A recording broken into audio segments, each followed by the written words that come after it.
The conflict officially began in 1986, when the first northern rebel movement took up arms against the southern-based Museveni.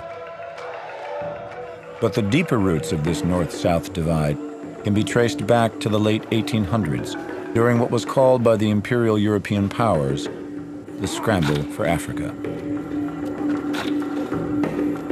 Colonization was motivated by the European hunger for African resources. The subsequent exploitation of the African people and the uprooting of their spiritual values by Christian missionaries would leave a permanent European stamp on the continent. The mindset is the barbarians are backward and inferior, and for their own benefit we have to uplift them and civilize them and educate them and so on. The psychology behind it is kind of transparent. I mean, when you've got your boot on someone's neck and you're crushing them, you can't say to yourself, I'm a son of a bitch and I'm doing it for my own benefit. So what you have to do is figure out some way of saying, I'm doing it for their benefit. And that's a very natural position to take when you're beating somebody with a club.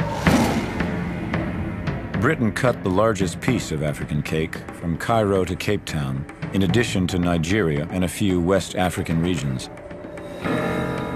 It was also the British Empire that in 1894 imposed an arbitrary boundary around the many diverse ethnic groups and kingdoms that would make up Uganda.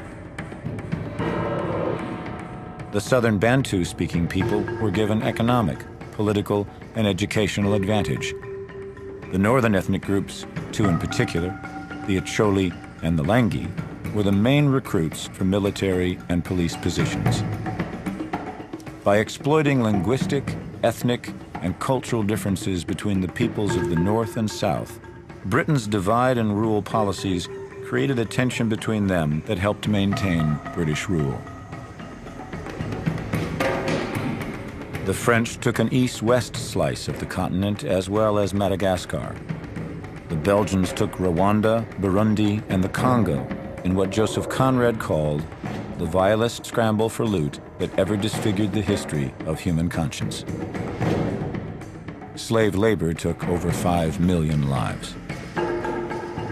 In Rwanda, Belgium entrenched the idea of the Hutu as a workforce and the Tutsi as extenders of Belgian rule.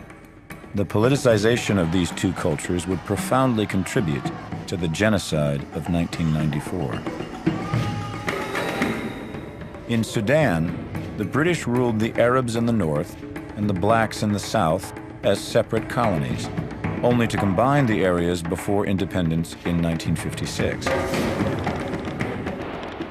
The result has been relentless civil war, the Darfur massacres being the latest tragedy. The Portuguese decimated Angola, Mozambique, and Guinea-Bissau well into the 1970s. The Italians took Libya, Eritrea, and Somalia. The Germans added Cameroon and Tanzania and committed the first genocide of the 20th century against the Herero people.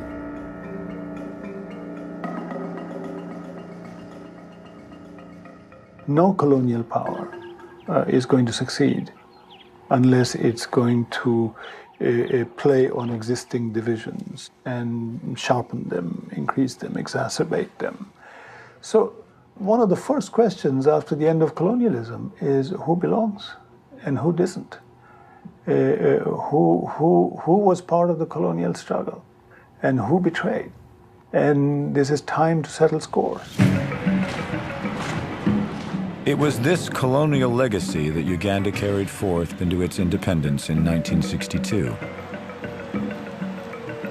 Milton Obote, a northerner, was named Uganda's first prime minister.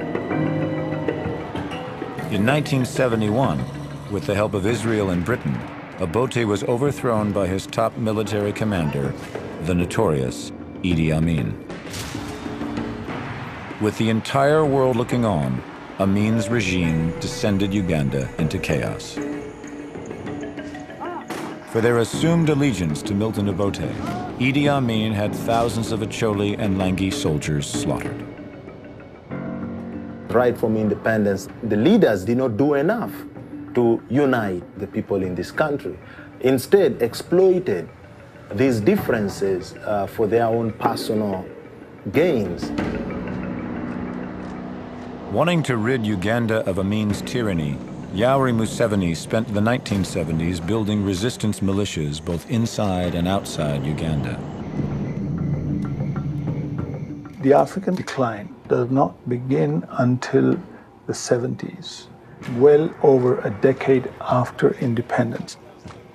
It coincides with a particular twist in the Cold War, increasing external pressure, the coming in of the International Monetary Fund, the World Bank, structural adjustment programs.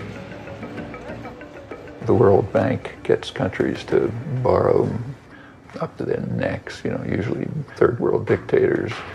And then when they can't pay, then the IMF comes in and says, okay, you got to pay for it with structural adjustment programs. I mean, the poor people who suffer from structural adjustment, they didn't borrow the money. They didn't get anything out of it. And what happened in Africa was happening all over the world.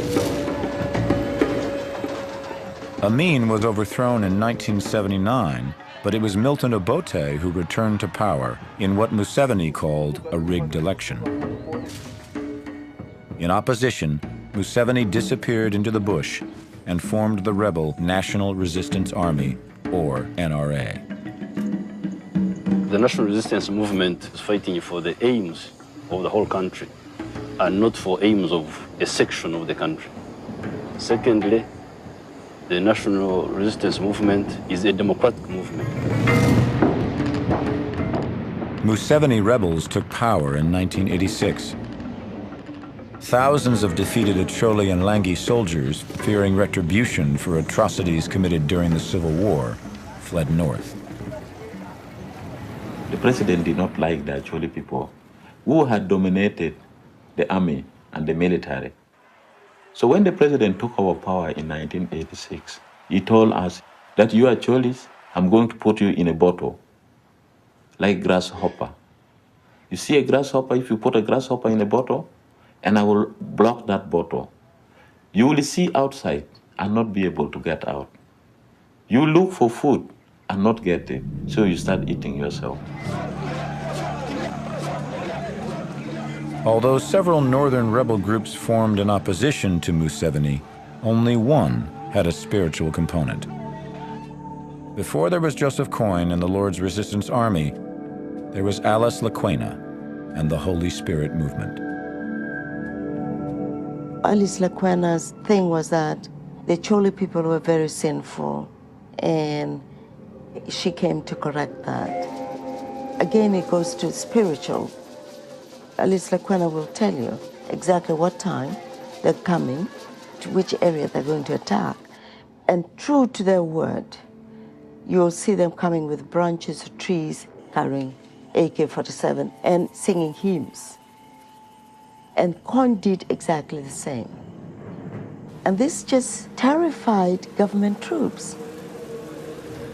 In October of 1987, after a number of surprising military successes, Alice Lakwena's forces were demolished by Museveni's National Resistance Army just north of Kampala. Once shunned by Alice Lakwena, Joseph Coyne and the Lord's Resistance Army soon became the main rebel force in northern Uganda, with Coyne recruiting some of Lakwena's forces and even channeling her main spirit. But Coyne did not prove to be as popular with the people as Lakwena, and resorted to coercion, abduction, and terror to build his army.